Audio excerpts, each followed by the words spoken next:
Buenos días, hermanos, nuevamente. ¿Cuántos acá usamos el WhatsApp? Ay, cuidado, ¿no? Hay algunos que, bueno, por motivos tecnológicos, pero todos usamos el WhatsApp. Y entonces cuando usted envía un mensaje, usted sabe que salen los dos, un chulito cuando usted lo envía, el siguiente chulito cuando la otra persona lo recibe, ¿verdad? Y cuando esa persona lo ve, o sea, ya lo visualiza, cambian de color estos chulitos. ¿A qué color? A un color azul, ¿verdad? Pero hay muchas veces que usted envía un mensaje, ¿verdad? Y usted cuando envía un mensaje normalmente espera que le respondan, ¿cierto? Entonces, pero hay algunos de nosotros que lo dejan a uno en visto. Y entonces usted llega y escribe ahí, ay, me dejaste en visto, porque usted está esperando una respuesta. Y hoy vamos a hablar en esta mañana de las respuestas de Dios. Bien, hay una cosa muy particular sobre las respuestas del Señor. Vamos a basarnos, si me ayudan allá arriba, en el texto de Habacuc, capítulo 1, del verso 1 en adelante. Ya te digo, no lo pongas todavía. Vamos a basarnos en este libro porque este es un libro muy particular y este es un libro que habla de la fe y de cómo mantenerse en fe en un tiempo difícil. El tiempo que estaba viviendo Habacuc era un tiempo particularmente turbulento. Esto fue al final de los días del reinado de Judá. Usted sabe que el reino se había dividido desde hacía tiempo en dos, al norte Israel, al sur Judá. Muy bien. Y el tiempo en el que Habacuc le tocó predicar era el tiempo del reinado del rey Joacim. Este era un rey que no era un rey conforme al corazón de Dios.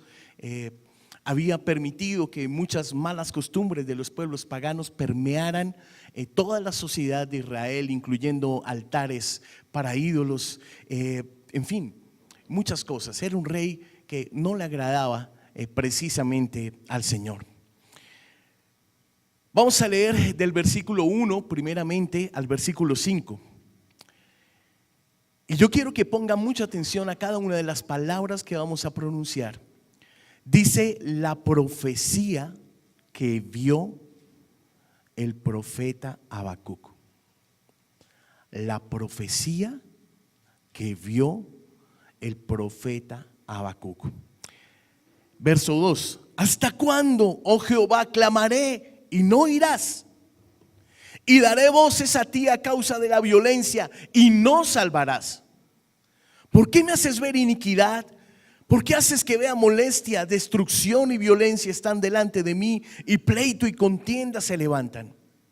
Por lo cual la ley es debilitada y el juicio no sale según la verdad, por cuanto el impío asedia al justo. Por eso sale torcida la justicia. Mirad entre las naciones y ved y asombraos, porque haré una obra en vuestros días que aun cuando se os contare, no la creeréis.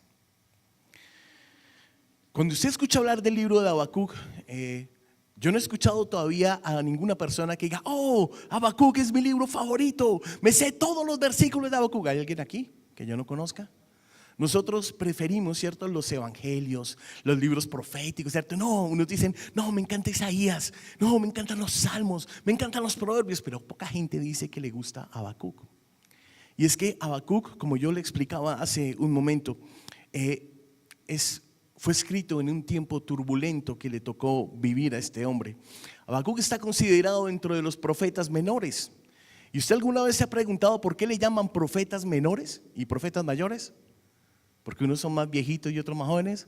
No, ¿cierto que no? ¿Porque unos son más importantes y otros menos importantes? No, solamente por la extensión del libro, únicamente por eso, no es por nada más. Pero son igual de importantes, igual el Señor hablaba a través de la voz de estos profetas de parte de Dios al pueblo de Dios. Así que los profetas menores eran importantes.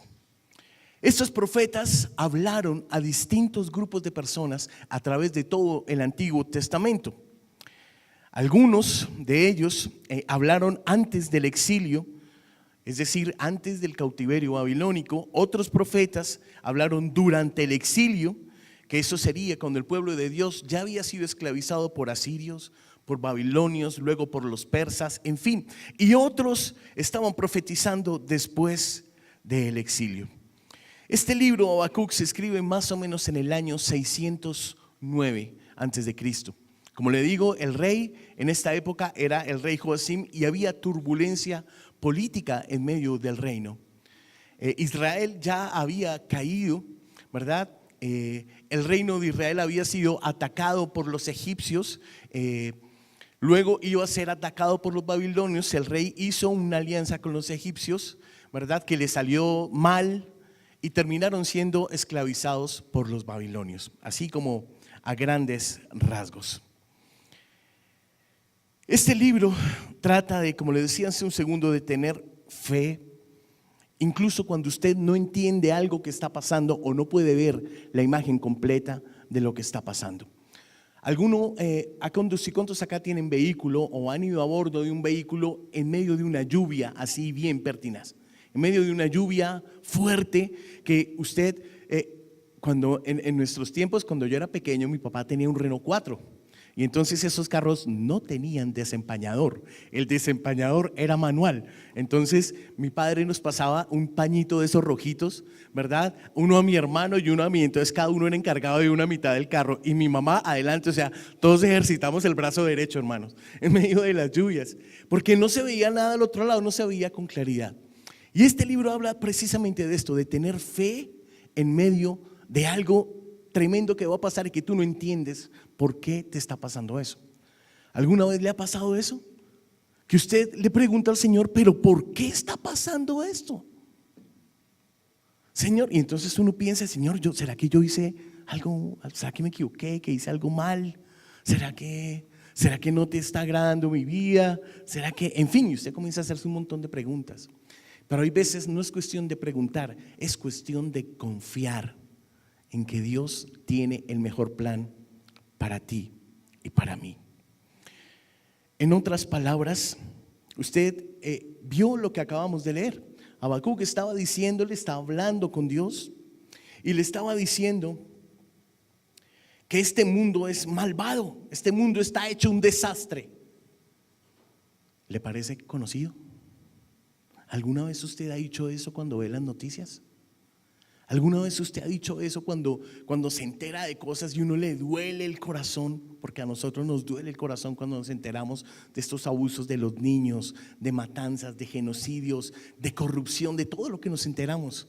Aquí a uno le duele el corazón. Y este hombre estaba diciéndole a Dios, mira cómo está el mundo malvado, corrupto, lleno de odio, lleno de violencia, lleno de egoísmo, lleno de pecado. Y estaba orando.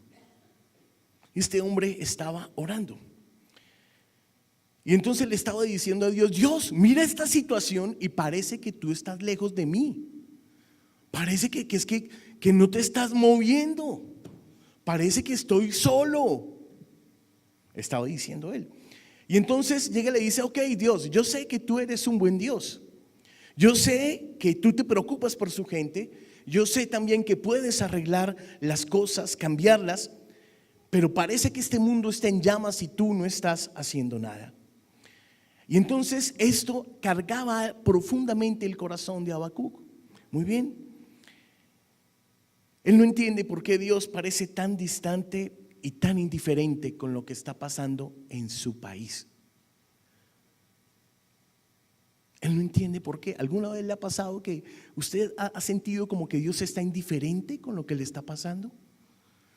Que usted está esperando una respuesta de Dios y entonces todo el mundo le dice, no, ten paciencia, el Señor va a responder. No, tranquilo, pero allá dentro en su carne, usted está en medio de una tormenta porque no llega la respuesta que usted está esperando y la respuesta que usted quiere y que usted desea.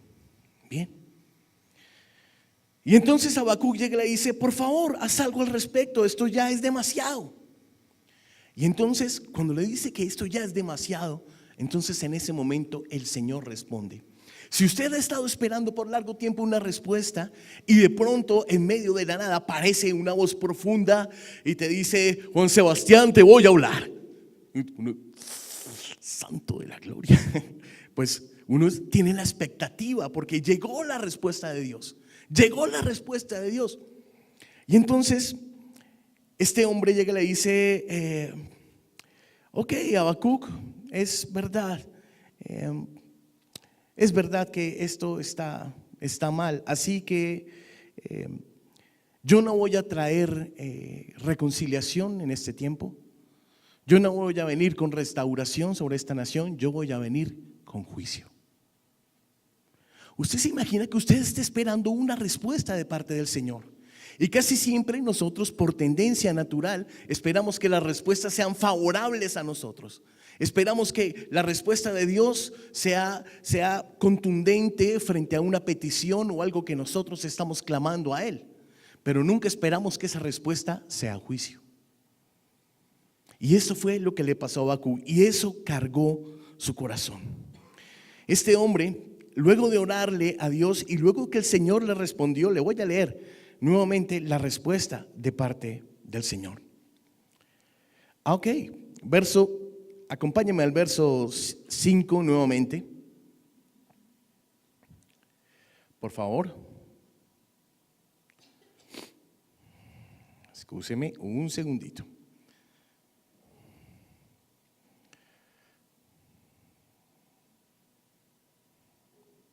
Al verso 6. Entonces aquí está la respuesta del Señor, y llega el Señor y le dice a Habacuc: estoy levantando a los babilonios, un pueblo cruel y violento. Lo voy a leer en la traducción de Reina Valera. Dice ahí: porque aquí yo levanto a los caldeos, una nación cruel, presurosa, que camina por la anchura de la tierra para poseer moradas ajenas. Formidable es y terrible.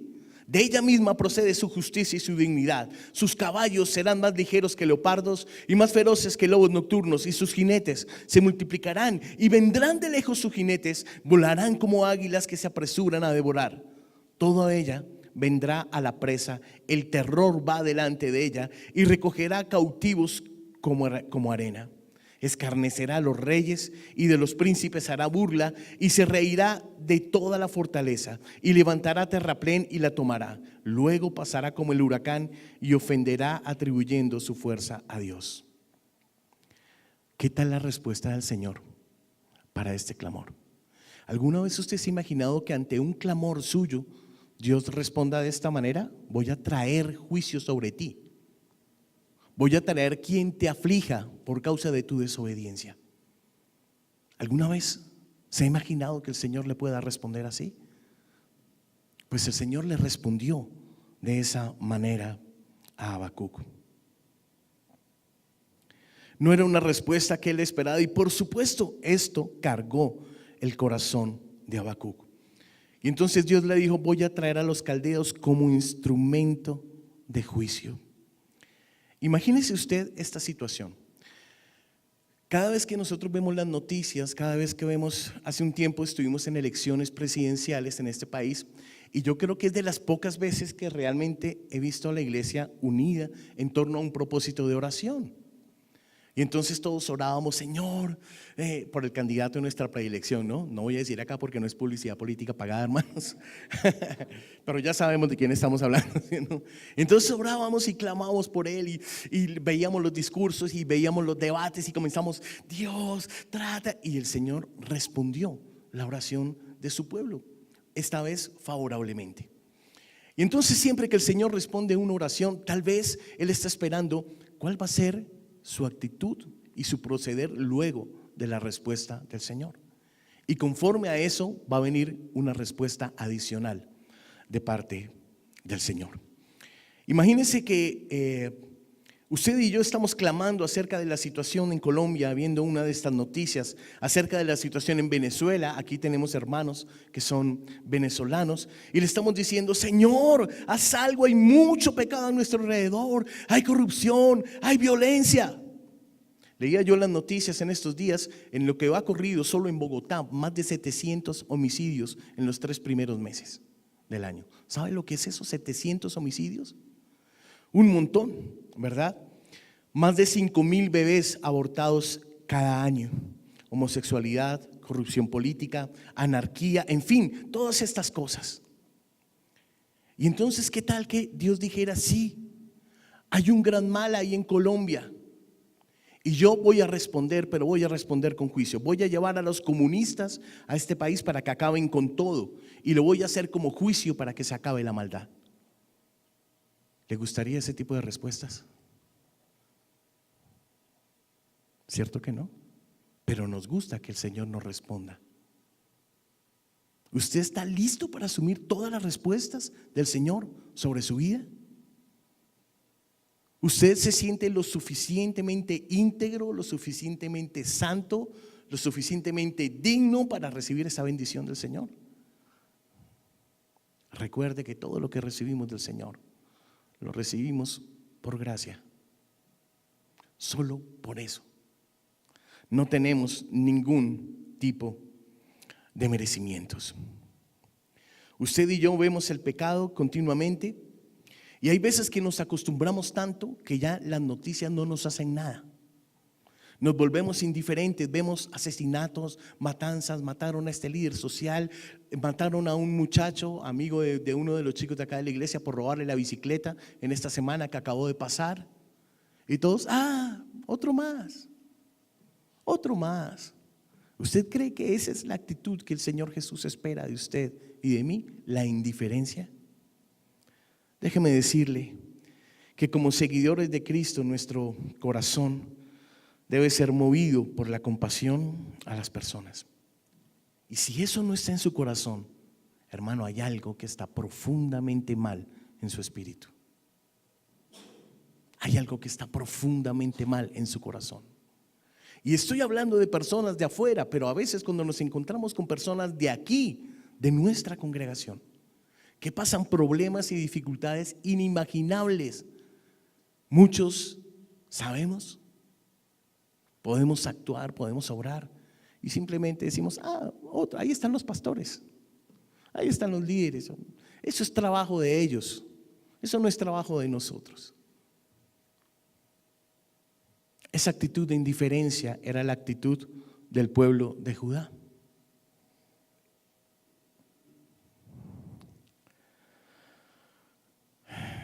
Bueno, volvamos al texto.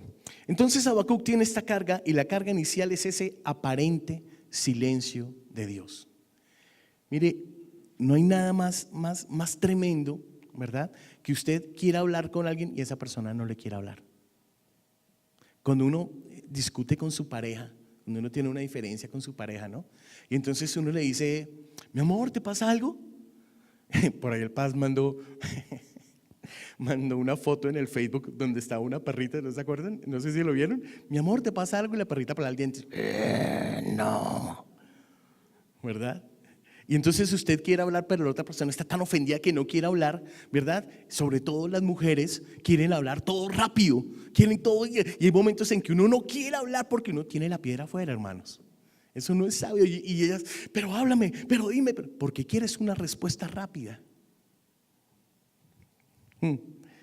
Esta respuesta de parte del Señor no fue lo que Habacuc esperaba. Él estaba agobiado por el hecho de que los pecadores actuaban malvadamente, pero también estaba agobiado porque ese pecado había llegado a la propia gente de Dios, a lo que era el pueblo de Dios. Yo le pido que ponga en perspectiva solo un segundo que Habacuc estaba hablando acá a un pueblo elegido por Dios. No estaba hablando a un pueblo mundano, no estaba hablando a un pueblo extraño, eran los elegidos de Dios, y a ellos les estaba diciendo: voy a traer juicio y voy a arrasar esta nación.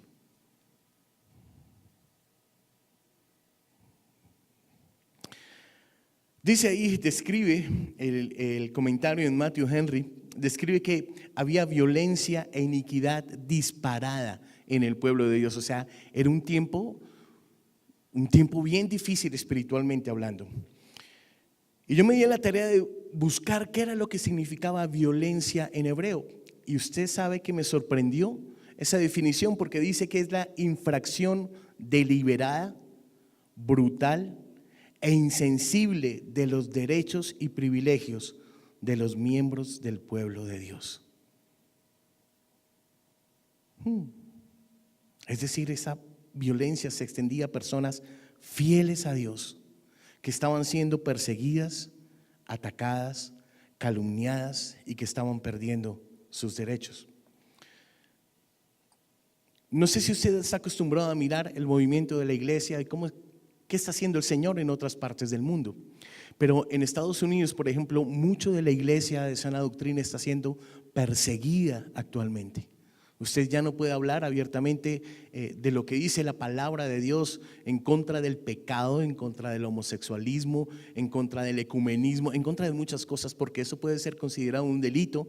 Lo demandan y lo pueden meter preso, y eso pasa en el curso de 2 semanas. Entonces hay muchas iglesias que cerraron sus puertas por causa de esto. Pastores que dijeron: si no puedo hablar del pecado, de lo que dice la palabra, yo prefiero cerrar, y están siendo perseguidos. Y su derecho a la libre expresión, que es un derecho fundamental contemplado en la Carta de Derechos Humanos de las Naciones Unidas, está siendo completamente vulnerado. Y la palabra iniquidad es ese comportamiento pecaminoso inherente que tenemos desde Adán. Así que Habacuc dice que está viendo personas caer en estilos de vida de pecados habituales. Eso incluye embriaguez, libertinaje, inmoralidad, perversión, ira, odio, tratar con desprecio a los demás. ¿Le suena conocido? Eso era lo que estaba viendo Habacuc. ¿Qué diferencia hay con lo que nosotros vemos ahora? Tal vez usted nos ve a nosotros las caras y dice: ay, tan lindo ese hermano, tan linda esa hermanita, qué queridos. Tal vez usted es un líder y en lo secreto, en lo privado, usted menosprecia a otros. Usted se junta solo con unos y los otros dos. Tal vez. Eso estaba viendo Habacuc. Personas que sospechaban unas de otras, personas que se acusaban mutuamente de cosas reales o no reales, personas que lanzaban ataques a sus vecinos. Y mira lo que dice ahí el verso 4. El verso 4 dice: por lo cual la ley es debilitada y el juicio no sale según la verdad. Por cuanto el impío asedia al justo, por eso sale torcida la justicia. En la Nueva Traducción Viviente dice: la ley se ha estancado y no hay justicia en los tribunales. Los perversos suman más que los justos, de manera que la justicia se ha corrompido. Cuando usted mira a todas estas personas en medio de nuestro país que son ladrones de cuello blanco, y se da cuenta cómo las investigaciones, la justicia para ellos es completamente diferente que para el resto de los mortales. Ellos sobornan, asesinan testigos, hacen de todo para torcer la ley y no pasa nada. Y si alguien los denuncia, el denunciaste luego se sienta en el banquillo de los acusados. La ley está torcida. Está pasando lo que dice esta palabra en Habacuc. No hay justicia en los tribunales y los perversos suman más que los justos. Es decir, Habacuc estaba diciéndole al Señor: ¿sabes? La gente se ha vuelto insensible al estándar de Dios. Se ha vuelto insensible a lo que es correcto y a lo que es incorrecto. Lo que solía ser visto como malvado, escandaloso, inmoral, corrupto, ahora es lo nuevo normal. Usted ve como en televisión, en todas las novelas hay personajes de toda índole. En los realities, en todo esto, hay un nuevo estándar. Es normal. Tú tienes que abrir tu mente, dicen los mundanos. Pero no es así, hermanos. El estándar de Dios tiene que estar aquí y tiene que estar aquí. Ahora bien, habíamos hablado del rey Joacim, que era el que estaba gobernando en este tiempo en que Habacuc profetizó. Cuando Dios parece estar en silencio, no significa que el Señor no esté consciente y que no esté trabajando. Pero debemos ser conscientes de que la respuesta a todos los problemas que nosotros tenemos, a todos los problemas de esta nación, normalmente no es lo que nosotros pensamos que debería ser. Me explico, usted piensa una cosa, pero la mente de Dios es infinitamente superior a la suya y a la mía. El Señor piensa distinto. El Señor tiene un plan distinto. ¿Cuántas veces usted ha planificado acá cosas y las cosas le salen, hermano, por otro lado? Dios solucionó, pero no de la manera en que usted pensaba que iba a ser. Hay veces que el Señor soluciona sacando a la luz. Nadie quiere que sus vergüenzas sean expuestas delante de la luz. Nadie quiere jamás que su pecado sea expuesto a la luz. Nadie quiere ser avergonzado, pero a veces es la única solución de parte del Señor para traer arrepentimiento y justicia. Entonces, Dios dijo que actuaría y no era la forma en que Habacuc pensó que sería. Y entonces, cuando el Señor lanza semejante juicio y usted es un profeta de Dios, usted piensa en toda una nación y usted dice: wow, Señor, ¿por qué no tienes misericordia? Pensaría uno, ¿cierto? Pero Habacuc no sabía cómo manejar eso. O sea, ya tenía una doble carga, no solo el pecado de toda la nación, de toda la clase política, de toda la clase religiosa de su país, sino la respuesta de Dios, que iba a ser una respuesta de juicio. Ojo con esto, no estoy diciendo una respuesta de ira, que es diferente, una respuesta de juicio. Porque si eso es una respuesta de juicio, yo no me quiero imaginar lo que es una respuesta de ira. Si Dios dice que va a arrasar con la nación y eso es una respuesta de juicio, ¿qué sería una respuesta de ira? Muy bien. Entonces, Habacuc sabe esto, él no sabe cómo manejar y no sabe qué hacer al respecto, pero hay una cosa que sí sabe. Y es algo que usted y yo debemos tener presente cada día en nuestra vida. Y eso es que tenemos un Dios bueno, 1. 2, tenemos un Dios que aunque tú no lo veas, está haciendo algo. 3, aunque eso que Dios está haciendo no es lo que tú esperas que Dios haga, eso que Dios va a hacer sigue siendo bueno, sigue siendo correcto y sigue siendo mejor que cualquier cosa que tú y yo podamos pensar. El Señor no se equivoca, el Señor no improvisa. Por muy patas arriba que a usted le parezca que está el mundo, que está nuestro país, que está nuestra nación, que está la iglesia, todo eso está dentro de un plan del Señor. Tal vez el Señor está permitiendo que veamos eso en esta mañana y está diciendo: ¿qué vas a hacer? ¿Qué vas a hacer? ¿Se va a quedar en otra predicación que tú escuchas y no haces nada? ¿O tu oración va a ser transformada por este mensaje y vas a comenzar a clamar por lo verdaderamente importante? ¿Qué es lo que vas a hacer? Habacuc tendría en este momento que tener la fe como la fe de un niño. Él no entiende lo que su padre está haciendo o va a hacer, pero confía en él. Y hay una cosa muy especial que sabe Habacuc, ¿y sabes qué es? Que Dios lo ama y lo cuida. Que Dios lo ama y lo cuida. ¿Usted tiene esa certeza también?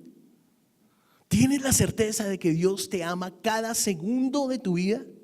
Cada minuto, cada hora, cada día, cada mes, cada año. Dios te ama. Y en esas mismas instancias Dios te cuida. Pero nosotros somos un poco desobedientes. Puedes confiar en el Señor incluso cuando no entiendes lo que está haciendo. Alguien me comentaba en estos días que estaba preocupado por su trabajo, porque se había levantado un gigante, una oposición fuerte, y es una persona que ha sido íntegra completamente en su trabajo. Una persona con un carisma especial, es especial.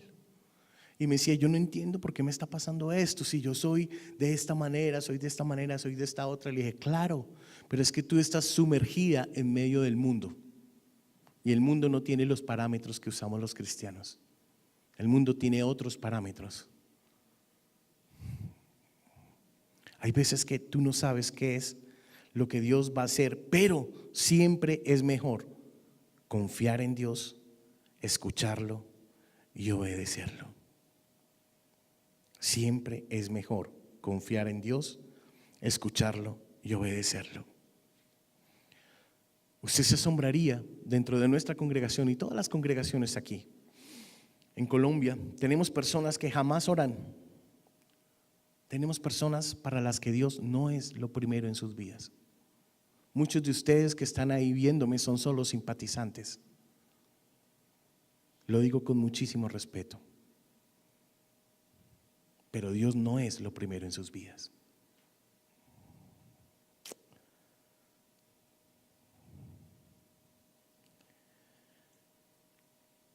¿Qué diferencia hay entre el pueblo mundano y un pueblo de Dios que tiene el pecado metido en medio de su congregación? Tenemos un problema. Tal vez tú lo has visto y has estado levantando brazos para que Dios obre y el Señor se mueva, pero no ha sido así. No ha llegado aún la respuesta del Señor. Algunos de ustedes saben que yo trabajo produciendo comerciales para un hospital en Estados Unidos. Ese hospital recibe niños con cáncer y les da tratamiento gratuito, aun si el tratamiento, a él y a su familia, aun si el tratamiento dura muchos años. Pero en esta última historia que hice, pasó algo que fue bien difícil para mí. Yamil es una niña que tiene en este momento 13 años. Ellos le hacen entrevistas durante todo el tiempo desde que llegan al hospital hasta que salen, ¿no? Y esto que les voy a contar sucedió, ella llegó a los 3 años al hospital, o sea, lleva 10 años ahí, 10 años de su vida. Varias veces la han puesto en remisión, la ponen en remisión, significa que el cáncer cede, ellos tienen un periodo de sanidad, muy bien, pero el cáncer puede regresar y eso pasa especialmente con varios tipos de leucemia. Y hay una parte en una entrevista donde ella está quebrantada y entonces está diciéndole a los 6 años, una niña de 6 años, está diciéndole al entrevistador: mira, yo no entiendo por qué me está pasando esto.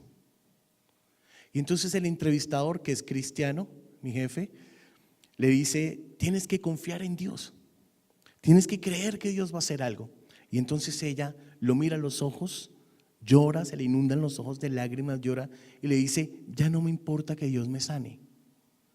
Lo único que me importa es que Dios esté conmigo porque tengo mucho dolor. ¿Sí? ¿Has tenido ese tipo de desesperanzas? Que ya no te importa la respuesta, sino que Dios esté contigo. Tal vez esa desesperanza era la misma que tenía Habacuc. Acompáñeme al Salmo 121, por favor, versos 1 al 3. Hace un tiempo Santi predicó sobre este salmo. Y nos habla de acudir a Dios en los momentos de tribulación. Dice ahí la palabra en el Salmo 121, versos 1 al 3, dice: alzaré mis ojos a los montes, ¿de dónde vendrá mi socorro? ¿Usted sabe qué pasaba? En los tiempos antiguos, cuando un ejército iba a invadir una ciudad, ¿verdad? Usted sabe que los que quedaban por fuera de la muralla, ellos no tenían ningún tipo de protección, eran arrasados por el ejército enemigo. Y si usted estaba en medio de las murallas y tal vez estaba esperando refuerzos o que llegara alguien en ayuda, ¿usted a dónde miraba? Al horizonte. Miraba a las montañas a ver si alguien venía a ayudarlo. Y sigue diciendo ahí, verso 2: mi socorro viene de Jehová, que hizo los cielos y la tierra. No dará tu pie al resbaladero, ni dormirá el que te guarda. Acompáñame un segundo a Segunda de Pedro, capítulo 3, verso 9.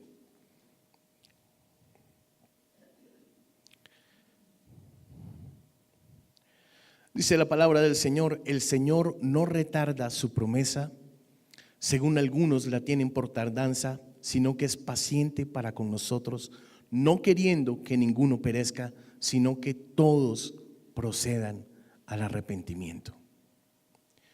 Yo le hago una pregunta: ¿cuántas oportunidades cree usted que el Señor había dado al pueblo de Judá para que se arrepintiera y corrigiera sus caminos? ¿Cuántas? hasta que llegó el momento en que ya no era el tiempo del arrepentimiento, hasta que llegó el momento en que era el tiempo del juicio. ¿En qué momento está usted en su vida? Estoy seguro que todos los que estamos aquí presentes tenemos que arrepentirnos de cosas y conductas que estamos haciendo en este tiempo.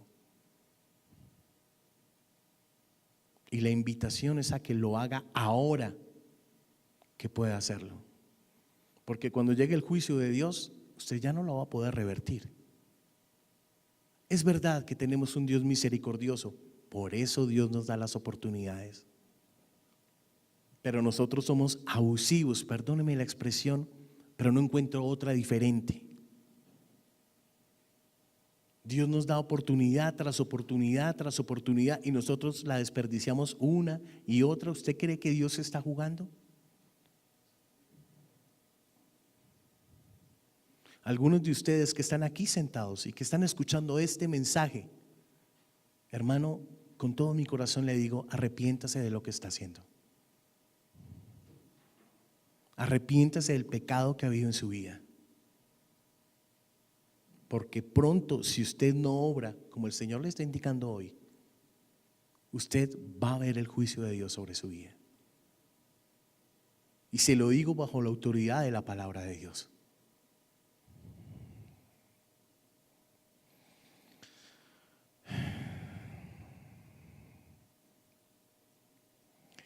Hay algo que yo quiero que note en todo esto.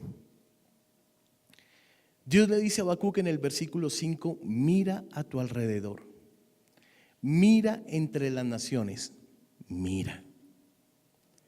Ya ves, Habacuc está orando por su nación, pero Dios le estaba diciendo, mira lo que estoy haciendo no solo en tu nación, mira lo que estoy haciendo alrededor del mundo. Mira que no estoy obrando solo ahí, estoy obrando en todo el mundo.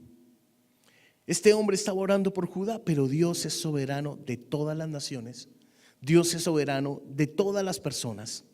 Y él estaba diciendo, no se trata solo de ti. Estoy haciendo algo alrededor tuyo, algo alrededor de esta nación, y tú tienes que darte cuenta de esto. ¿Y sabe por qué le traigo a colación esto? Porque nosotros en nuestros tiempos de oraciones estamos centrados en el yo. En el yo quiero, yo espero, yo soy, yo necesito, yo. Usted no es el centro del mundo, hermano, se lo digo con respeto. Usted necesita aprender a mirar alrededor y a identificar el movimiento de Dios alrededor suyo.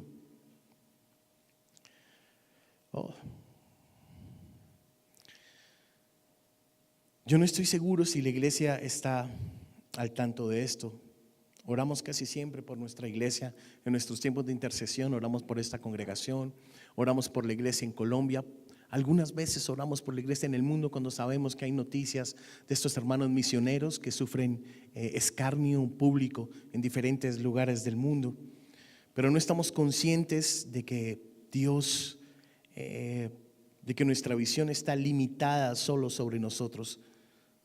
Nosotros somos una pequeñísima, ínfima, microscópica parte en el mundo y su punto de vista tiene que dejar de ser local. Yo no estoy seguro si usted está al tanto de eso, pero mientras nosotros oramos aquí, hay naciones donde el cristianismo se está extendiendo impresionantemente.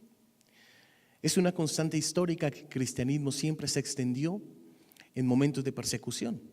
Usted ha oído hablar de China, todos lo hemos escuchado, ¿sí o no? ¿Cierto? China, uno de los países más poblados del mundo. ¿Sabe cuántos millones de cristianos hay en China? De acuerdo al censo del año pasado, 160 millones de cristianos. 160 millones de cristianos crecieron en 50 años, desde que llegó el comunismo a esa nación. 160 millones. ¿Tiene esa perspectiva? O sea, ¿cuántos millones tienes que crecer por año? En una iglesia que está prohibida, destruyen los templos, los demuelen, sacan a la gente, mandan la policía esta que tiene el Estado para ver si dice algo que vaya en contra de las directivas comunistas y todo esto. Tienen que reunirse como se reunían los primeros cristianos, en sótanos, en tumbas, debajo de la tierra. y la iglesia crece como fuego, hermanos. Pero aquí tenemos un evento de evangelización, tenemos un evento como el que tenemos la próxima semana, y a veces es una lucha decirle a las personas: trae a alguien que ames, porque ese alguien necesita de Cristo. Porque pensamos que no es asunto nuestro, no, los demás traen. ¿Qué va a hacer usted el día que esté delante del Señor y Dios le pida cuentas de todos aquellos que usted le debió compartir y no lo hizo por pereza? Ay, no, es que yo no sé cómo hacer eso, pastor. Hermano, pregunte, capacítese, pero haga algo. ¿Sí? ¿Hace cuánto que usted no le habla de Cristo a una persona en su trabajo?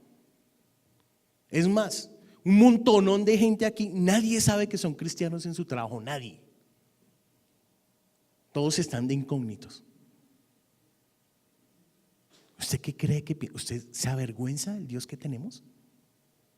¿Sí? Porque si usted no está haciendo eso que yo le digo, compartir, usted está avergonzándose del Dios que le provee, del Dios que le sana, del Dios que lo levanta, del Dios que lo salvó. Y eso habla muy mal de usted, hermano.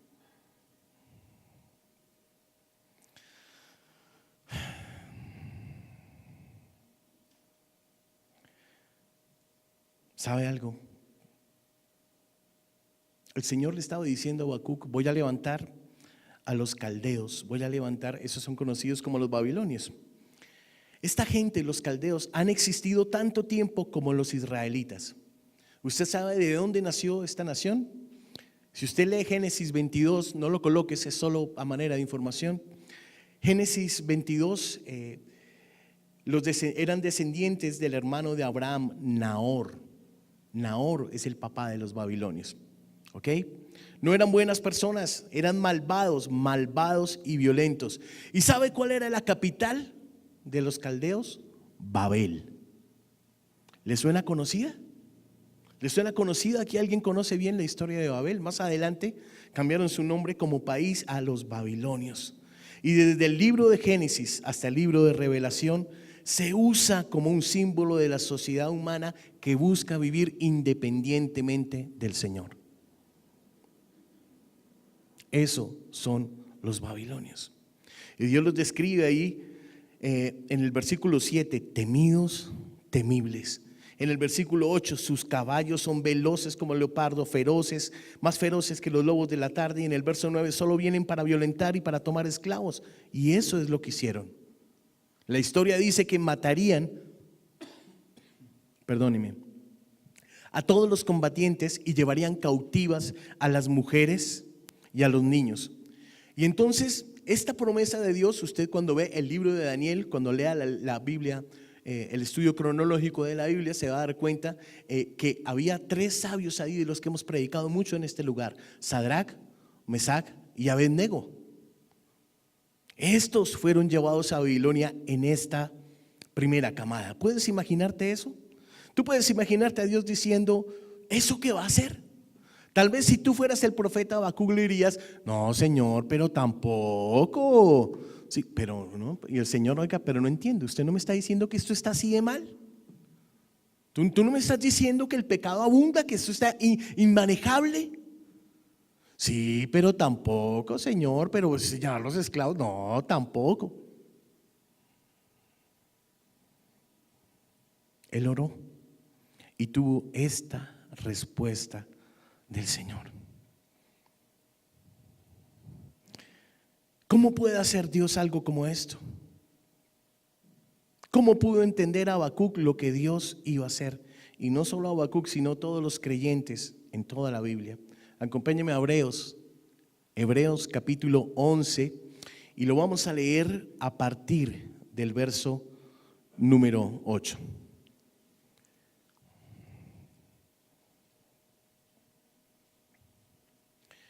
Es muy particular esto, cómo comienza este pasaje, porque cada verso de este pasaje, que hemos leído muchísimas veces, comienza de la misma manera: por la fe. Por la fe. Dice ahí la palabra: Abraham, siendo llamado, obedeció para salir al lugar que había de recibir como herencia y salió sin saber a dónde iba. Verso 9. Por la fe habitó como extranjero en la tierra prometida, como en tierra ajena, morando en tiendas con Isaac y Jacob, coherederos de la misma promesa, porque esperaba la ciudad que tiene fundamentos, cuyo arquitecto y constructor es Dios. Por la fe también la misma Sara, siendo estéril, recibió fuerzas para concebir y dio luz aún fuera del tiempo de edad, porque creyó que era fiel quien lo había prometido, por lo cual también de uno, y ese ya casi muerto, salieron como las estrellas del cielo en multitud y como la arena innumerable que está a orillas del mar. Conforme a la fe murieron todos estos sin haber recibido lo prometido, sino mirándolo de lejos. Mirándolo de lejos. Acompáñeme al verso 14, ahí mismo dice: por lo que esto dicen, claramente dan a entender que buscan una patria. Pues si hubiesen estado pensando en aquella de donde salieron, ciertamente tenían tiempo de volver, pero anhelaban una mejor, esto es, celestial, la patria celestial. Por lo cual Dios no se avergüenza de llamarse Dios de ellos, porque les ha preparado una ciudad. ¿Esa es la ciudad que usted y yo esperamos? ¿Anhelamos eso? Cada vez que usted ahora está pensando en que usted es ciudadano del cielo y está buscando ser digno de esa patria celestial a la que Dios nos ha llamado, a la que Dios tiene preparada para nosotros. Yo con todo mi corazón espero que ese sea el caso. Cierro con esto, hermano. Cuando usted escucha que Dios trae juicio sobre una persona, sobre una ciudad, sobre un país, muchas veces usted va a pensar que Dios es injusto. No, pero es que no era para tanto. Pero Dios jamás es injusto cuando trajo el juicio sobre Judá. El pueblo de Judá se había rebelado contra Dios, había pecado, había dado la espalda a Dios, y Dios es justo y justo para juzgarlos. Así como después fue justo para juzgar a los babilonios y a cada uno de los imperios que pasó por la nación de Israel.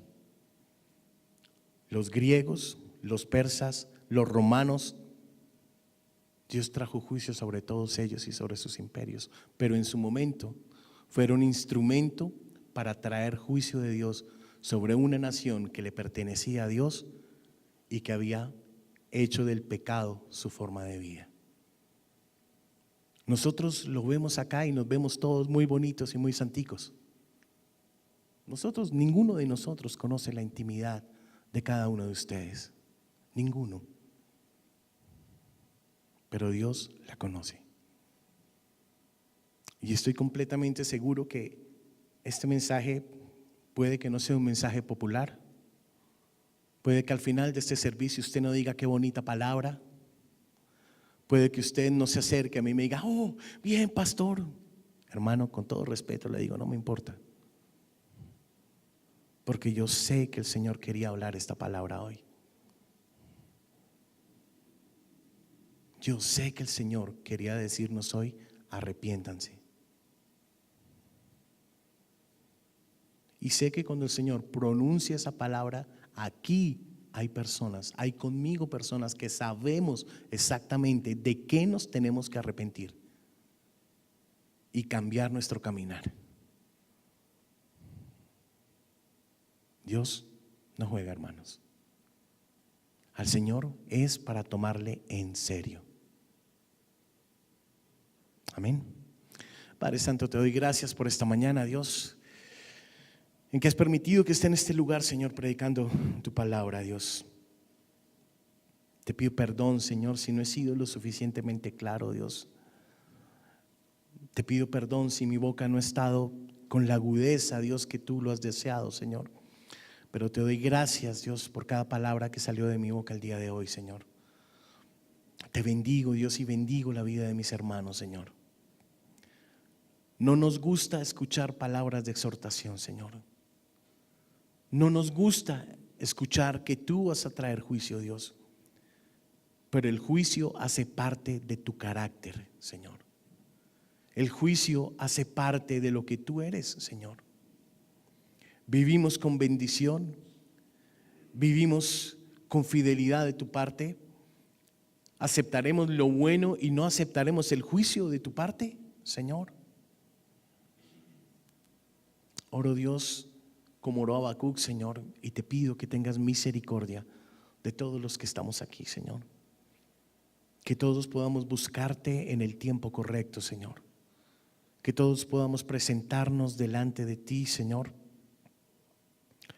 con humildad, con sinceridad, con honestidad, reconociendo los pecados que sabemos que tenemos y que se volvieron vida dentro de nosotros, Señor.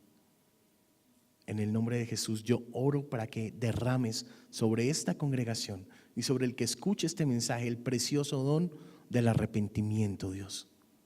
Danos el don de arrepentirnos genuinamente, Dios, y permite que nuestro caminar sea enderezado. Tu palabra dice que tú enderezas nuestros pasos, Señor.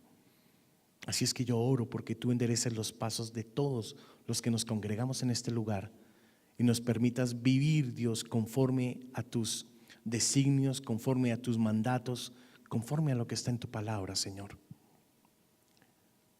Ten misericordia una vez más, Señor.